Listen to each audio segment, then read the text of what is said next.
Hello, everyone, and welcome to episode 81 of Bodied, the Cloud9 Fancast. Tonight, we're not dead. We things got in the way, but we did not forget our duties. We're back, and we'll discuss news, results, and more. I'm Havokpus, and I'm joined by Frozencreek. Uh, Frozencreek, the usual. As Havok said, we are not dead. We have both had a lot come up within the past 2 weeks. The first week we just decided to cancel it because there wasn't much going on. The second week, Havok started new hours with his job, and I was in middle of a move. So I now live in an area where I can play games and stream without internet problems, so there shouldn't be any more internet problems on the stream, hopefully. Hooray. Well, it's good to be back. I missed the podcast, as it were. It's good to get back in the driver's seat and start talking about stuff again. And with that, we move on to kind of a disappointing result. Cloud9 participated in IEM Sydney a few weeks ago, and the results were not what we were hoping for.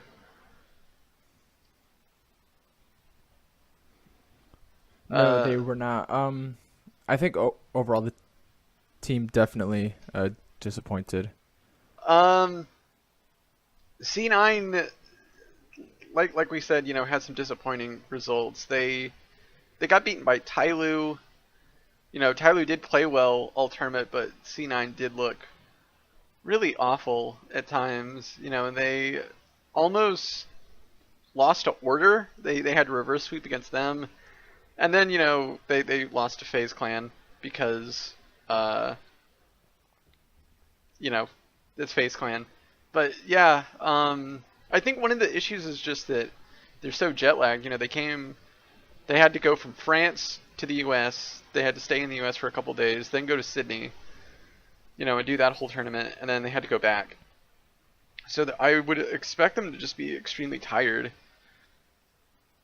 as well as they don't seem to have had any practice time. I read an ESPN article where FNS was saying, yeah, I feel really uncomfortable with this team right now because, I have this whole Google Drive full of strats and everything, but we just have no time to really practice and actually work on the system that I want to put in place and implement. And so they're having to just kind of wing it a lot of the time. And it's really kind of hurting them. And it really sucks. Yeah, they've been going and going and going. It seems like every time I get online, they're playing a new game, or a new match. I almost wonder if it's time for them to just take a tournament off and try and regroup and get everything going again in a week or two. Yeah, that would be nice to them kind of maybe skip something, but I think with how CSGO is, you have to, if you want to be on top of things, you have to just constantly be participating and stuff. You can't really be a top team and miss out on an event. So it's kind of difficult to really find time to work something in. Hopefully, they haven't been doing much after Sydney, so hopefully they're able to decompress some and maybe get some practice in before ESL Dallas, which is, I think, next week. I can't remember. But yeah, I think that sounds right. yeah, but hopefully they can continue to improve at least slowly. I think it's definitely going to be them just having to get used to each other and find practice when they can, and hopefully find something that works. I think that they're definitely struggling with trying to find some kind of explosiveness because, with Stewie, there was a factor of unpredictability and explosiveness that he carried. So, we can kind of have these really big rounds and we all do stuff. And plus, we had all been in a system that kind of worked for a little while. With FNS now, it's like, well, we've traded in explosiveness for more cerebral play, and we have someone that actually knows strategy and can, kind of coordinate people, but we maybe not have that same explosiveness, and that's definitely hurting this. I think Tarek is also in a role that he isn't quite used to yet. Yeah, and I think it shows with the team with how they've been playing. But I mean, overall, they've kind of just been a Cloud9 CS:GO team where some weeks they'll really turn it on and they'll look really good for a match or two. But when it comes down to it, it's consistency, and that's not something that they've been able to come across. That's not something C9 in general has been able to come across. Yeah, and if I'm honest. yeah, and it's not just this roster. Like, the old roster that was doing stuff. I mean, they won a major, but it seemed like every month they were losing a couple games that they shouldn't have been. So I think the variance is higher now. Now that they've changed up the squad a little bit, but I I think they've shown enough for us to believe that they're moving in the right way, even if I it's agree. not totally. Yeah, maybe it's not another major win, but I think they're moving in the right way. Yeah, I think they can definitely get back up to being in a top five spot. I think it's just a matter of them, putting in the time and really figuring out stuff that works and really gelling as a squad, and that just takes time. We can't expect super stellar results. I think one silver lining is Stewie and SK Gaming are struggling very, very hard, and it warms my soul that someone that has stabbed you in the back is not being all that successful. So I'm really happy that he is not really doing well in SK Gaming. Yeah, and I think it goes to show how hard it is to change rosters and be successful. So, I mean, if Stewie and the star-loaded lineup of SK can't even do it, then there's no surprise that we are floundering every so often. Yeah, and I think when Olaf Meister from FaZe Clan announced that he was taking a leave of absence to kind of work on some stuff, even FaZe was kind of struggling for a little bit. So, it's definitely sometimes it's just one person, and as well as the synergy that you build up can just make a difference. But I'm sure that CS:GO can eventually bounce back and be the team that we all know that they can be given time. Yeah, I think that's about it for CS:GO. Yeah, I was just gonna transition. I was just giving a pause just to see if you had any more thoughts. Let me rattle off a few other esports stuff. So Kalento, we actually have Hearthstone stuff, which is amazing because our Hearthstone players barely do anything. But Kalento participated in the HCT European Summer Playoffs and he finished 18th. I've actually been dabbling in Hearthstone a lot lately, and the meta's in a really weird spot thanks to a bunch of stuff. But Yeah, it's fucked up. yeah, it's weird. I hate it. Warlock stuff and shaman stuff is just all you see. I'm a mage player and I have this really nice Vex Crow Oh well, aggressive spellcaster you deck. deserve it. Everything you get as a mage player, you deserve it. I love playing mage. What are you talking about? It's great. I hate mage. It's so dumb. It's so great. Especially It's so fun. quest mage. I cannot wait till quest mage dies. I've never played quest mage. I want to make an elemental mage deck because during a tavern brawl, it was one of those events where it would like randomly generate you a deck for like a class, and for mage's class it was with the frost mage lady. So it was super useful, and I really liked it. So I'm working on building that. But yeah, the meta is it's in such a weird spot right now where like quest stuff is super overpowered. Like there's the Shutterwalk shaman deck and stuff that's just like you just spam minions and then you just play the Shutterwalk and then you basically win. It's all kinds of stupid. It's really annoying. Yeah. But anyway, moving on to I guess our second big topic, Cloud9 Battle Royale and their I guess just cluelessness. I don't want to say cluelessness because that's a very harsh sounding word. The Battle Royale division of Cloud9 just seems to not know what to do and what to and how to gain success. the KR team is finishing in like 13th and 15th place, and outside of the top 10 for some events that they placed in recently, H1Z1 is at the legit bottom of the standings for H1Z1 Pro League. We have the NA squad is just, I have no idea what's going on with the roster. Solid FPS isn't even playing anymore. They're playing with some dude named 17 and some guy from Envy. They're just trying out people and swapping people out every other week, it seems. And they're just struggling. And the only good result is that they played some weird-ass game that is either a Battle Royale game or a game with a Battle Royale mode in it. Let me see if I can find it really quick, because I forgot the name of it. It was really weird.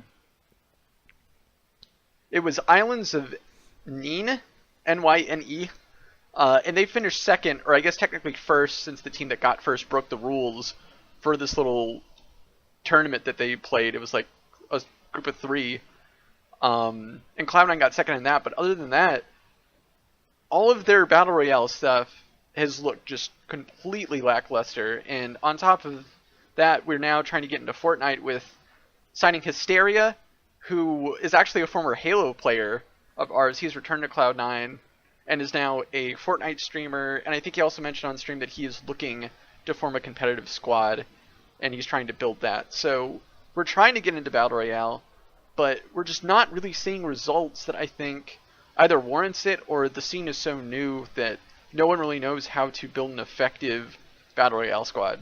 So with all of that rambling, Frozen, what's your take on this? Yeah, it's something that we've had a lot of trouble being in. I remember the Fortnite team had a couple good weeks, but overall I felt like they were underwhelming also. You mean H1Z1? I haven't had a chance to watch the H1Z1 team yet. Honestly, I totally forgot that they existed until you just brought it up. That's how out of touch I've been these last 2 weeks. I'm going to have to do a better job of keeping up with them. The Korean team, I guess I don't have too much to say about them either, just because I haven't seen them play. It's hard to keep up with them as well. Yeah, it just feels like they're not sure how to work around the Battle Royale scene. I'm not sure if it's because of how the maps are set up, and the competitive nature of it makes it difficult to keep it organized. But I don't know. It's underwhelming so far. I don't think it's something that they need to ditch, though. Yeah, definitely. I mean, it's definitely this hot thing right now, and it has a lot of potential to be one of the big scenes, along with Overwatch and League of Legends and CSGO. So you don't abandon it. That would be just be stupid, right? I do think there are some variables that are really holding us back. I think talent scouting is very difficult right now, just because of the nature of Battle Royale games. It has a lot of randomly generated elements to it that make it difficult to really determine if someone is actually super good or not. I think also it's difficult to form a squad that has really good synergy and can play well with one another. If we need a coach, I think that's something that definitely needs to be looked into, but since the scene is so new, it might be difficult to actually find a coach. It's so difficult, I think, because the Battle Royale scene hasn't been all that together for very long. So finding someone, building a roster that's successful, or finding a way to fine-tune it to make it successful is very difficult, because everyone is kind of, at least on paper, seems like they're on the same level until they play a few events, and then you actually see if they're good or not. Yeah, I think a lot of that has a merit, but I also think that despite the variance in between the games, it's kind of shown that we are not the best at battle royales in general, and that's based off of bad performance after bad performance. So I don't think it's perfect, but I think it does a good job showing us that we do need to improve. Yeah. It may just be that we're trying to stretch ourselves too thin in Battle Royale stuff. We have PUBG and in 2 regions, and H1Z1 right now, and we're trying to maybe build into Fortnite. You know, maybe it's just okay. Start over from the ground up. Find a team that's really good and players that you can sign. Either that be, if you want to do the Korean route, focus on Korea. If you want to do H1Z1, focus on that. But like trying to spread yourselves too thin, I think it may be that you're dividing your attention from an organizational point of view, and you can't really build up one team over another, and you can't really give them as many resources as perhaps, another. But who knows? Maybe we will see improvement later. Maybe we'll see some stability within the NA PUBG roster. Maybe the H1Z1 roster will finally figure out how to play H1Z1 well and not suck. It really just kind of depends. The scene is kind of volatile, so I honestly don't know where Cloud9 Battle Royale will even be in like 6 months. But moving on to Overwatch. So the London Spitfire capped off Stage 3 with a 2-0 win. It was actually a really good week for them. They beat the Seoul Dynasty on Oasis. It was kind of a touch-and-go win. I think Berggren played for the first half, but then, we put in Hurek for the second half. And the team looked about the same. And then they beat Shanghai, but you can kind of expect that. So, all in all, how do you think how the stage went for London? It was definitely disappointing, but I think there were some issues that they definitely had to work through, and it made it unexpected for them to do as well as maybe Stage 1 or Stage 2. I think overall it was an extremely disappointing stage. I mean, it just goes to show that over the course of the first 3 stages, like, teams have gotten a lot better, and London really hasn't. Like, they came in with a star-studded lineup. They were expected to be a top 2 team, and they kind of dropped out of it. I mean, saying that, like, they're not in a terrible spot to strike for playoffs. I think for season playoffs, unless something catastrophic happens in Stage 4, I believe they're probably guaranteed a season on playoff spot. I'm looking it up right now. It would have to be pretty catastrophic. They're currently sitting in 4th place, behind Boston, right ahead of the Valiant and Fusion. If they have another poor stage, they could easily drop down to the 4th wild card and 6th place in playoffs overall. But I would have a hard time seeing Houston or the Gladiators making a 4-game difference above London. So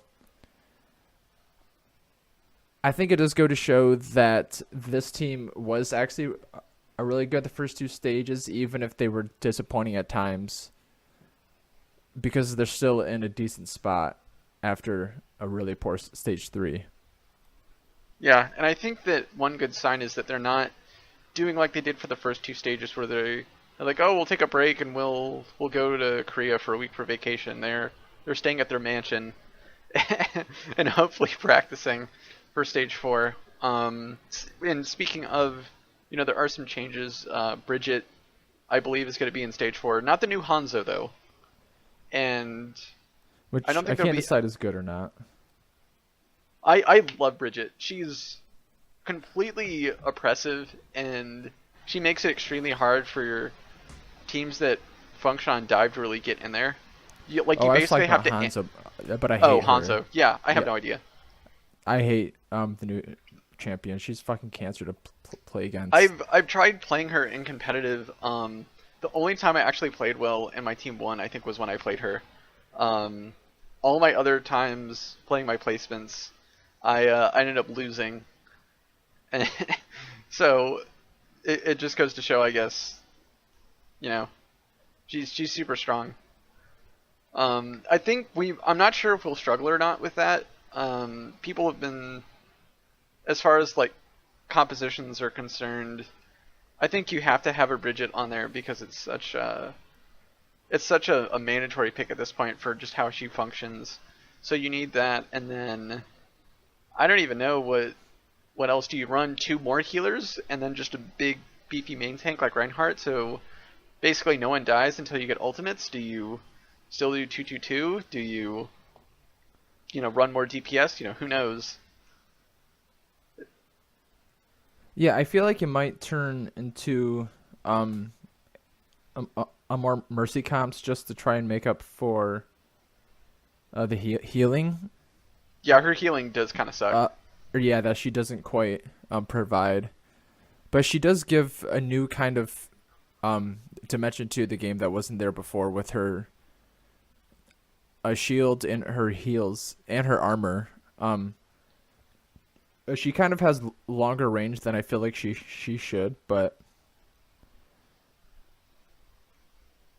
I guess I don't have too many ideas on how to play around her in competitive. I haven't watched enough games or enough streams to know how she's gonna shine on the stage. I just feel like in her current state she is strong enough that she'll be up there just because of the fact that she's super strong.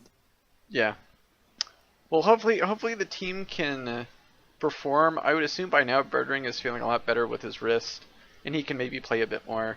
I'd also really like to see Tizzy. We brought Tizzy in for stage 3, and we saw no play from him. I think that Tizzy can be a very good tank, and I think he can bring a lot to the team, especially with how I would say one-dimensionally the team operates under Gesture. When how you watch Gesture play, and this is not as much saying it's bad, but more of just how I've been saying it, is that we're kind of one-dimensional with Gesture, and sometimes Gesture gets picked off early in fights we really need him to be alive. And I think that maybe Tizzy might bring something else than just sort of a one-dimensional dive-focused kind of playstyle. Maybe he plays other tanks or he plays tanks very differently.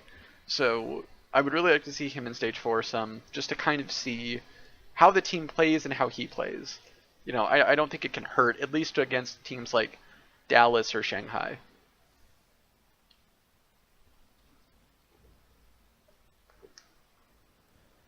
Yeah, I'm not exactly sure what we should do about the rosters. Now, it would be nice to see Tizzy just come in just to show another dimension, but I'm not I'd like quite us sure to what bring way. Rascal back. I think we need to bring Rascal back.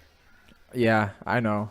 He was so important to us actually doing super well in the first stage. I think since we have this DPS slot open, Rascal has left the fuel and he just really struggled. I say you reach out to him, say, hey, okay, for season 2, we'll bring you back on the team.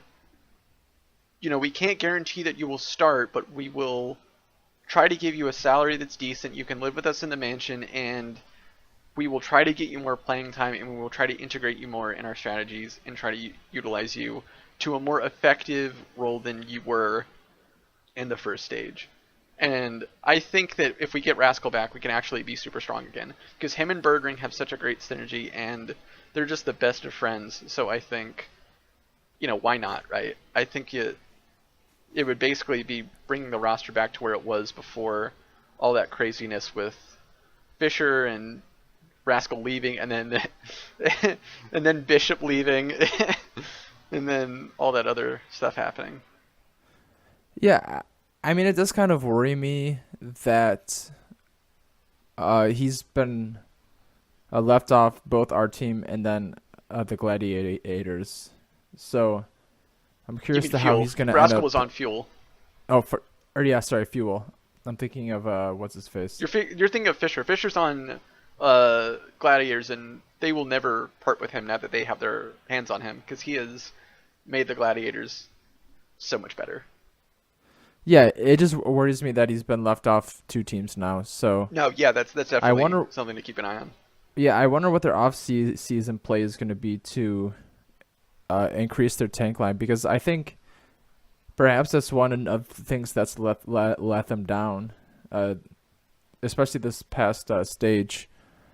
But I think some better tank play will allow the healers more room, and that's I something think that we maybe haven't been able to do very well. maybe also just get some better healers, because all of our 4 healers, their positioning kind of sucks.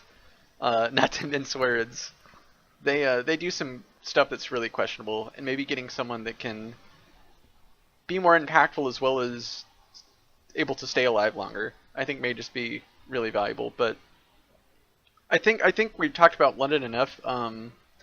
before we move on to talking about, League of Legends and stuff, I do want to talk a little bit about the British Hurricanes, because just today, Frozen, they proved that EU was greater than NA by winning Season 1 of EU Contenders and then beating Fusion Academy in the Atlantic battle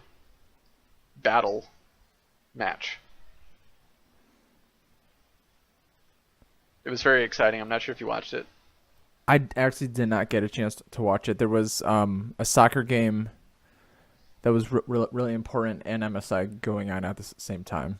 Ah, okay. It was actually a really exciting game. They were up 2-0 at one point, but then Giganti kind of got their groove back. It was going back and forth, so it was on one final map. They had to play on Junkertown, I believe.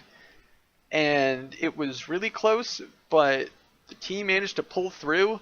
They showed a lot of really good resiliency on the quad tank. That's sort of an EU staple. And they showed a lot of really good resiliency with the quad tank. They showed some really great plays on, from the DPS. I think Craggy specifically really popped off and just put out some insane numbers. Kib as well. But yeah, just everyone was doing really good, and they managed to pull off a game, map 7 win, and were crowned EU Contenders champion. And then they played against Philly Fusion, and they beat them. So I think this kind of goes to show that, at least from the Overwatch arm from Cloud9, we have picked two really good teams. Sure, London has had some difficulties initially, but with this Hurricanes roster, in terms of the Tier 2 scene, we picked a really good group of guys, and it definitely showed. Yeah, I think it is a huge indictment to show that the organization is prepared to back the Overwatch teams. I'm not sure how it's going to transition into next season, because a lot of the actual Spitfire team, all of it, pretty much all the infrastructure is Korean, and I'm not sure if there's any chance that any of the Hurricanes can move up. I don't think they will. I think, from what Craggy has said on stream, he said that there's probably not a huge likelihood that any Hurricanes players will move up to play for Spitfire, just because there is that language barrier. It could happen. I think Craggy is a good DPS. I think that some of the supports, like Bucket or Funny Astro, I think have definitely showed that they're incredibly good players in their role. But, when it comes to language barrier, and I think that Korean talent in Overwatch, I think, is so prized and maybe just a step above other players from different regions in different regards, that I'm not sure if bringing on, sort of a mixed cultural lineup, at least for now, would be useful. It's too early to tell. I think maybe in maybe another season or so, when some of the Korean players have maybe learned to speak English more, it can happen. But I think that for the Tier 1 scene, I think London's strategy is invest in Korean talent, get good Korean talent, and then grow that Korean talent from, how your infrastructure is set up. So, who knows? But at least from what I understand, it's very unlikely. Yeah, I believe that. That's about all I got for Overwatch, I think. All right. Well, let's shift gears to MSI, because a lot has happened while we were gone. So the play-ins happened, and probably the two biggest ones coming in from the group stage were Supermassive and Gambit, but then they lost pretty handily to EVOS from Vietnam, and then Gambit lost to Flash Wolves, who everyone knows. Probably the biggest thing about that was that there were some pretty standout players from different regions. The Vietnam players all showed up. Supermassive had some really great plays from Zeitnot, who's a really good AD carry, and Gambit, just as a team, showed an incredible skill. I think that I like the play-in stage, actually, because it shows that globally there's a lot of really rich talent, and just because they're from a lesser region, it doesn't mean that they have lesser players. And you have these diamonds in the rough, and it may even have an argument for getting rid of the import rule and saying that League of Legends has maybe gone to a point to where you can, and teams should maybe, sort of like a Philadelphia Fusion standpoint,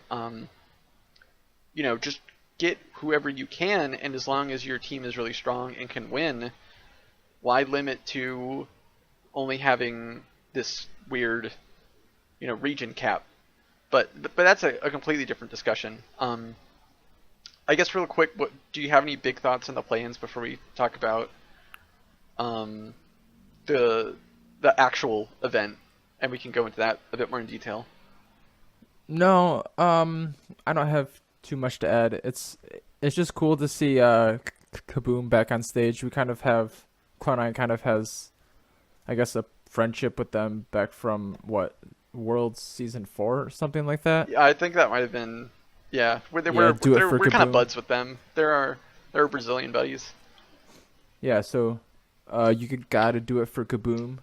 So it was cool to see them play. They weren't great. There's one other thing I wanted to add. Oh, and seeing Diamond Prox play again was kind of fun. Yeah, Diamond Prox was really good. It was a shame that he displayed such dominance and skill in the group stage of play-ins, but then when it came to Flash Wolves, Gambit as a whole and him kind of specifically just lost that spark that they showed, and it was kind of disappointing because I was kind of favoring Gambit over Flash Wolves until we saw Flash Wolves play. But then moving on, I guess, to the main event, I think everyone kind of underestimated Flash Wolves considering how they've been playing now. Yeah, I think Flash Wolves have definitely been the surprise of the tournament. I don't think it was too surprising to see Kingzone to drop a couple games, but but it was interesting to see how they've done it, and especially with Flash Wolves involved without what's his face in jungle. Oh yeah, they have a new jungler. Karsa. Yeah, what's his name? Mujin? The new one, I'm not 100% I think it's Mujin. Sure. I feel like I heard he was a Korean or a European import too, if I remember right. Really? Don't quote me on that, actually. Okay. I guess I shouldn't have said that. I'm not going to quote you on that. But yeah, I mean, Flash Wolves has shown some really interesting play because they have some new people on, right? As well as kind of some old people like Sword Art. Sword Art's been with the team forever. Yeah, and Maple, who's probably been the standout performer all throughout the group stages. I think Maple has always been a standout performer on Flash Wolves. I think anytime that Flash Wolves goes to the international tournaments, everyone talks about how great Maple is, and I think that he has proved, time and time again that Maple is, an international mid laner and definitely does deserve some accolades for how he played. Yeah, so I think it's interesting that Flash Wolves have been able to, utilize their new players as well as their old players and come together and really make just this dominant roster that doesn't seem to really be stopped. Yeah, and on the flip side of Flash Wolves, I think the most probably disappointing performance of MSI so far has been Team Liquid. I don't know what Team Liquid's doing. They looked so good during the NA championship stuff. They kind of swept through the whole thing. I think Cloud9 was actually the only team to give Team Liquid actually a hard time and make their series close within the playoffs. Every other team that Team Liquid played against in playoffs, they kind of crushed pretty single-handedly. So they had also all this time to get over jet lag and prepare and really make sure they're in the right mindset to play during MSI.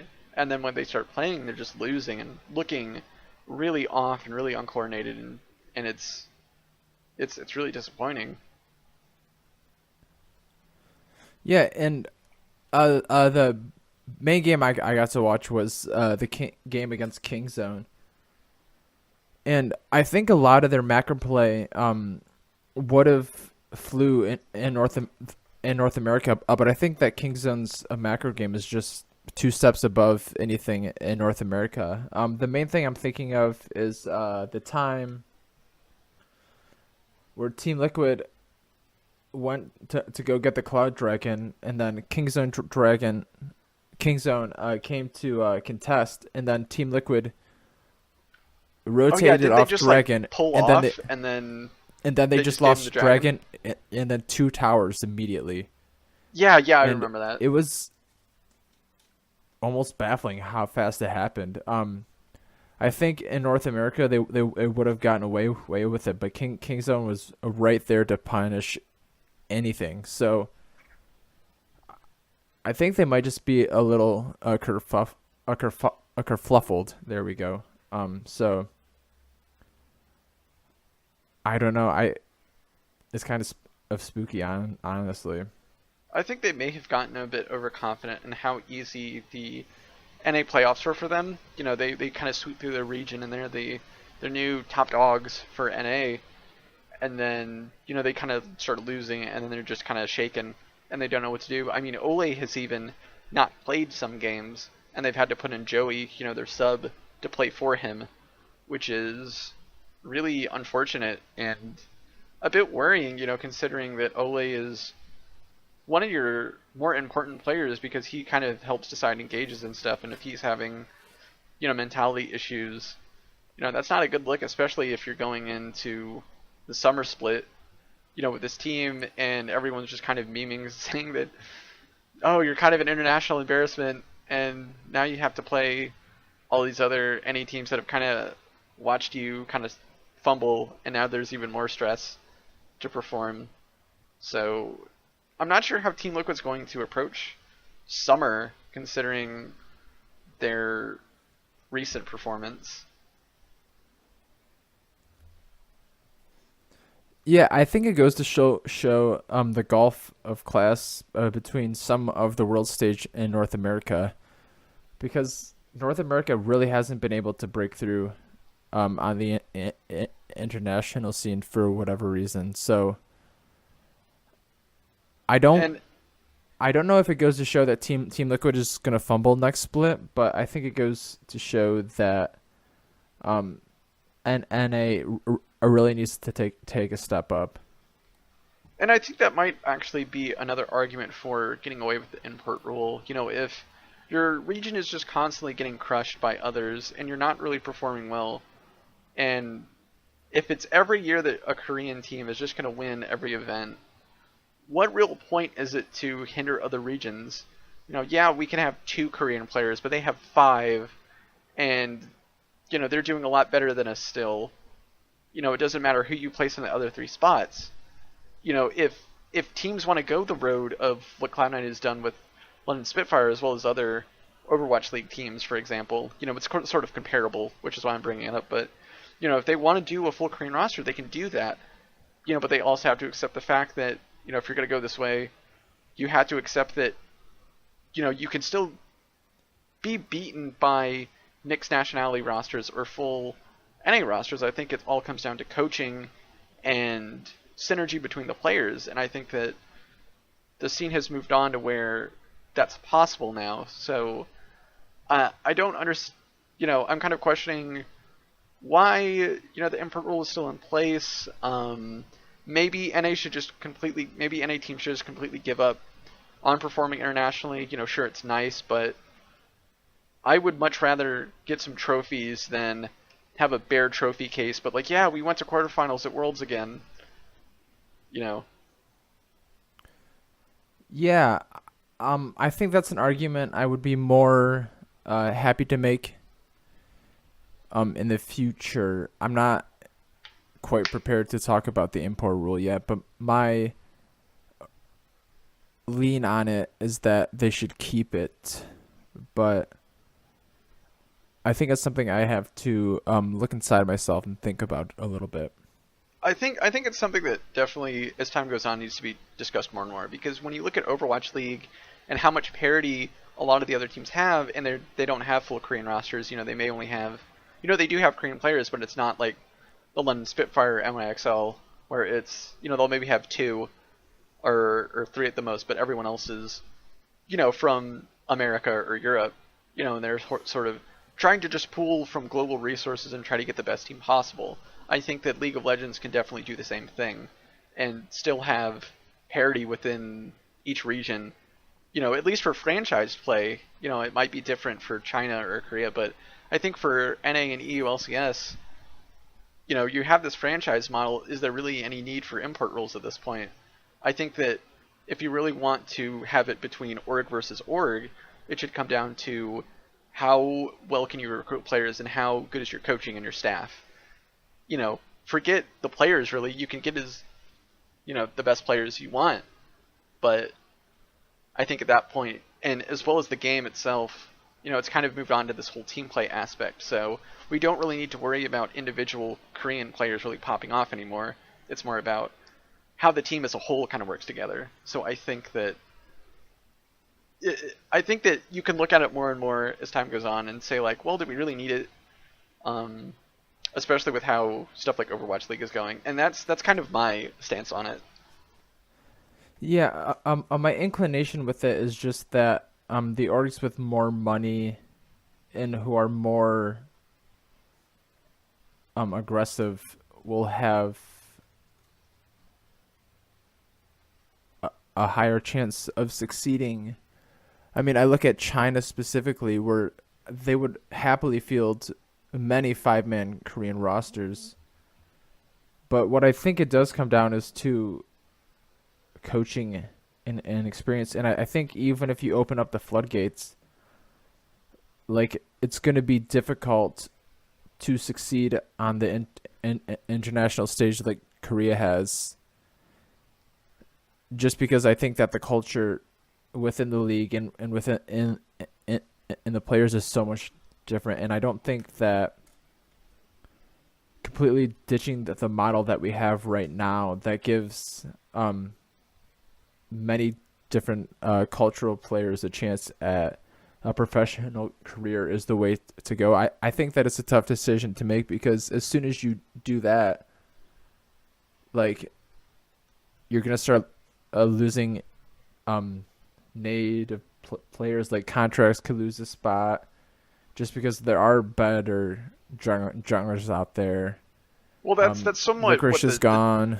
What the academy scene is for, so you can develop more players, and then if you feel that some of these players in the tier 2 scene or whatever, maybe even make like a 2.5 scene or something, I don't know, but if you feel that they can compete in the franchise league among the best of the best, then sign them. I think that if you want the best of the best, I think that it feels kind of silly to make some limiting factors. I think you could solve it maybe through a salary cap, so that way all of these NBA-backed organizations don't just have unlimited funds versus some other organizations that maybe don't have as much flexible capital. But I think that it's a whole thing on competition, and I mean it'll just be a circular argument, so I don't want to deal too much on it, but maybe things can go about it another way. I don't know, maybe they can fix how international tournaments work, where if a region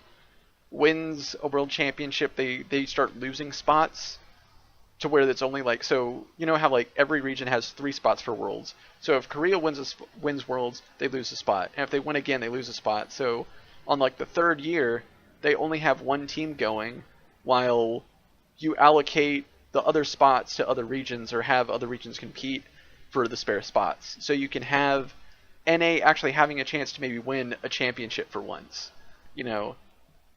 I think that. I will say I think that is the wrong way to go. I mean, that's just and I'm that's gonna just end what it with that. I just think that's. I think they need to fix it somehow to at least give every region a chance to win, instead of just, well, Korea's going to win, so we're just competing for 2nd or 4th or whatever. Yeah, but there's certain money incentives involved, and I don't agree with taking away the best competition in the scene just so North America can win a championship, maybe. Well, let's stop at that, because then we'll just be here all night.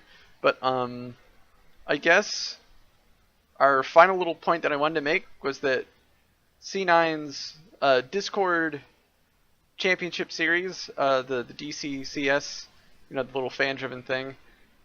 They're doing pretty good. They're in 4th right now, tied with TSM. And the team's looking pretty good. I want to give a shout out to Edgar Allan Pro. He is extremely good on Orianna. He's a talented mid laner for sure. Maybe he could be Cloud9's next mid laner.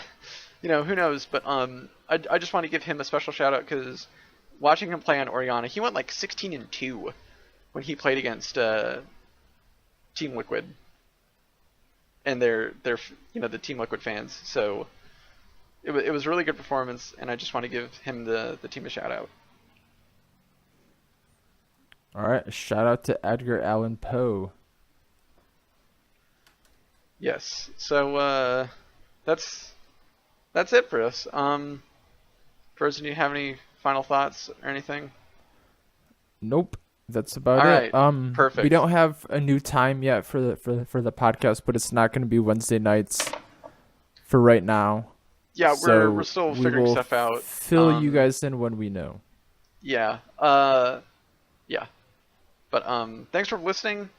If you have your own opinion about the import rule or how international competition in League of Legends can be fixed, please leave us a comment in the Reddit thread or tweet at us or in the YouTube comments, whatever. I think it's a really interesting discussion, and I'd really like to interact with our listeners about it. So please hit us up because I think it's a very big conversation. I think it's something that I think more and more does need to kind of be addressed. So hit us up with that. But other than that, thank you for listening to Bodied. Feel free to tweet questions and feedback to @C9Bodied or email us at bodiedfancast@gmail.com. And we'll try to get to it when we can. So thanks for listening, and we'll see you next time. See ya, everyone. Goodbye. Bye.